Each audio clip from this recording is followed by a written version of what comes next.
Welcome to Last Drafts Baseball's scorekeeping tutorial, where we're going to take you through inning by inning of a Major League Baseball game and show you how we keep score. We have a lot of people who have come to our channel and listen to our live feeds, and they often ask us, how do we score the game or how do we keep score?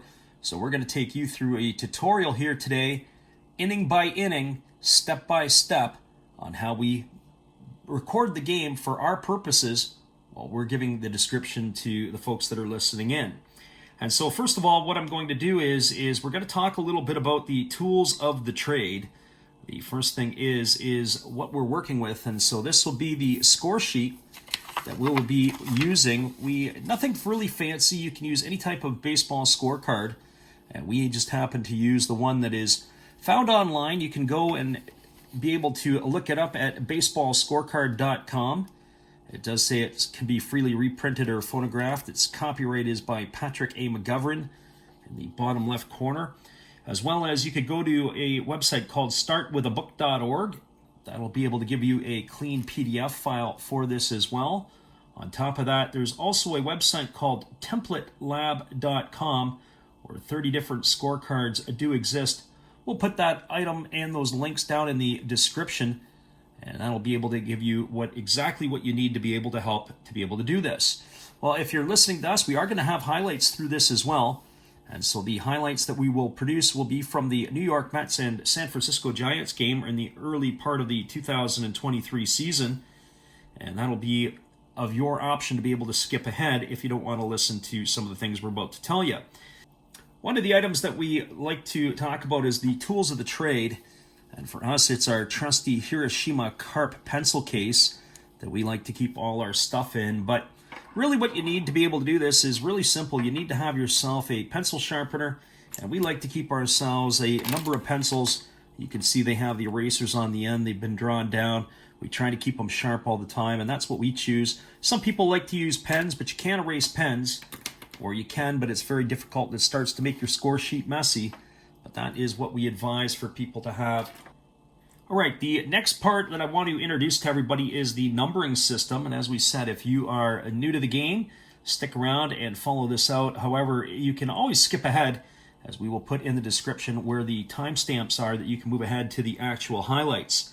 So from our graphic that we're about to put up here, number 1 represents the pitcher.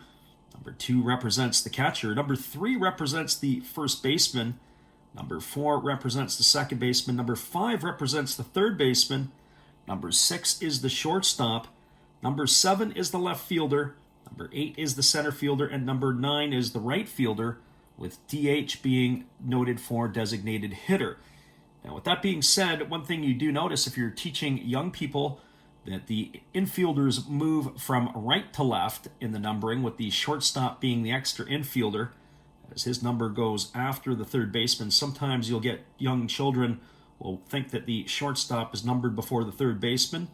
It'll go first, second, third, and then number 6 is applied to the shortstop, with the outfield being 7, 8, and 9, and that moves from left to right, opposite of that in the infield. Well, that now brings us to game time. All right, the top of the first inning is upon us, and we have filled out our scorecard, and I'd like to take everybody through it here in just a moment, and then we will stay up with everything here through the live action. The way we like to do it is we put in the team, obviously the visiting team and the home team. We also indicate for our own memory up top, if we can't see the check mark, is that we've got the Mets across the top. The date of the game is April 20th, 2023, and the starting lineup, although you have a numbering system, we choose to use the standard traditional abbreviations for the positions in the position column. That'll change in the columns for the innings. We also have the number of the player as they come to bat. And of course, Brandon Nimmo, Mark Canha, Francisco Lindor, Pete Alonso, Tommy Pham, Jeff McNeil, Eduardo Escobar, Luis Guillorme, and Thomas Nido are the starting lineup for the Mets. And if we move it up just a little bit, you're going to see that is going to be the Japanese star Kodai Senga on the hill for the Mets. And they're going to be facing Sean Manaea today. So we'll get to the action here as we kick it off. We will do one inning here today, the top of the first inning, and then we will add additional innings through our series. as there'll be a total of 18 innings. We chose a game where there is going to be some action, but there's also going to be at times some pitching as well. And so leading off for the Mets is Brandon Nimmo. What I like to do on the side over here sometimes is I do make notes of what their batting average or home runs or stolen bases are, but for this purpose of this one, not so much. But I do know that Brandon Nimmo is a left-handed batter, so I'm going to indicate that here, or at least he could be a switch hitter. So if you're showing up and keeping score of the game, I like to keep track of which way that they bat. Of course, we do have a switch hitter in the lineup here that we'll comment on in just a couple moments. So the first pitch of the ball game is on the way from Sean Manaea, and it is a fastball that misses down and away to Nimmo. And so for the first pitch, what I like to do is we will actually number our pitches. So pitch number 1 is up in the column over here. So if you have a small pencil, you can make the abbreviations. Now the second pitch of the ball game delivered by Manaea again is a fastball that misses down and away. And so in the sequence of pitches, I'll make a number 2 up here in the column. So I've got 1 and 2. And the best thing to do is when you're writing with your pencil is that you've got a sharp little pencil, or you also have to have one of those fine mechanical pencils where you have very thin lead. That'll allow you to be able to make this here as well. And there is a pitch called a strike on the inside corner. And now the count has been evened to 2 balls and 1 strike on Nimmo, and we'll make the indication with the number 3 there. So again, keeping intact with our pitch sequence is what we're trying to do here. And the next pitch is on the way to Nimmo, and that is a fastball that misses down and away. So Manaea is in the hole, and that is pitch number 4 over here, and that will be 3 balls and 1 strike. Now the next pitch is on the way to Nimmo, and that is a fastball called at the knees for a strike. And so 5 pitches, and Nimmo hasn't got the bat off his shoulder yet. So there's 5 pitches right there. And now as they're ready to deliver again, it is a fastball. This is grounded off the pitcher Manaea, and it trickles over to the third base side. There's not going to be a play. So what we're going to do there is we're going to indicate that that was a single. So we like to go 1B. So that indicates a single. I'm not going to put down the location of where it is. Some people like to do that depending upon where it is in the infield. We're just going to draw a line that Nimmo has reached safely over at first base, and that is our base hit for the single. Well, it does bring Mark Canha up to the plate, and Canha, he's had himself a good last couple of years. He got himself a nice contract from the Mets as he had spent time with the Oakland Athletics. And the first pitch delivered to Canha as he squares to bunt, but pulls back, is taken for a ball, and it is ball 1 to Canha.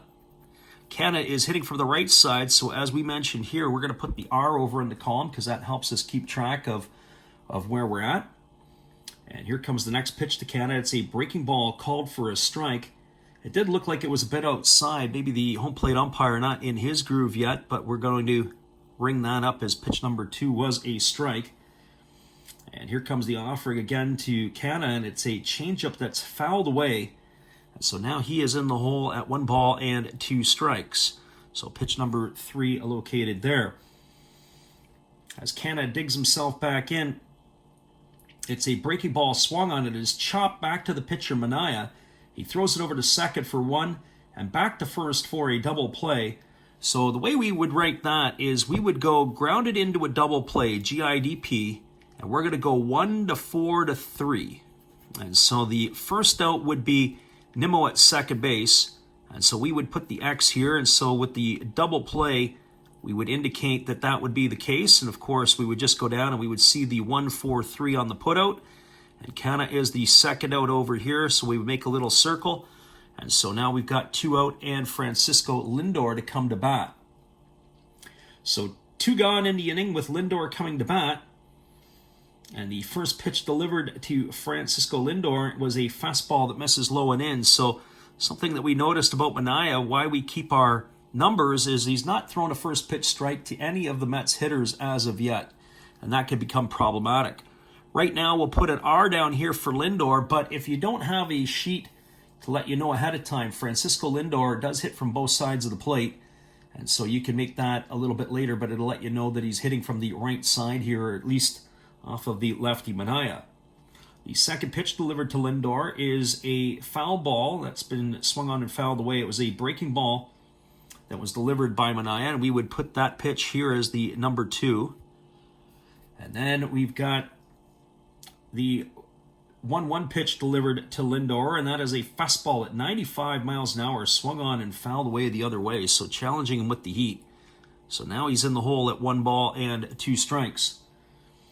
And here comes the final offering to Lindor, and that's a fastball that's waved on and missed. And he goes down swinging for out number 3, and so that would be the strikeout. And that would be the 3 that we would put here, indicating it was the final out. We like to put a little mark like that, and that indicates that the inning is over, and that is who the last batter was, or who the last hitter was when they came to bat. And I like to make some little notes up at the top. So in this inning here, if we count up our pitches, we had 6 delivered to Nimmo, 4 to Canha, and 4 to Lindor. So we would know that there were 14 pitches delivered in the inning. And if I did some quick math, it looks like it was 5 balls and 9 strikes. Sometimes I will make those notes as well, but if I slide it up, I would generally make that down here. So I would put an extra column where I would say balls and strikes. And that would be here, it would be 5 and 9. That would be a total of 14 pitches in the inning if you're keeping track. Well, there you go, everybody. That's the first inning of Last Rouse Baseball's How to Keep Score. So we've had ourselves a single, we've had a double play, we've had a strikeout. We talked about where the number of pitches were. We'll do the Giants coming to bat in our next video. Hopefully you'll come on back for the bottom of the first when we return in a few days.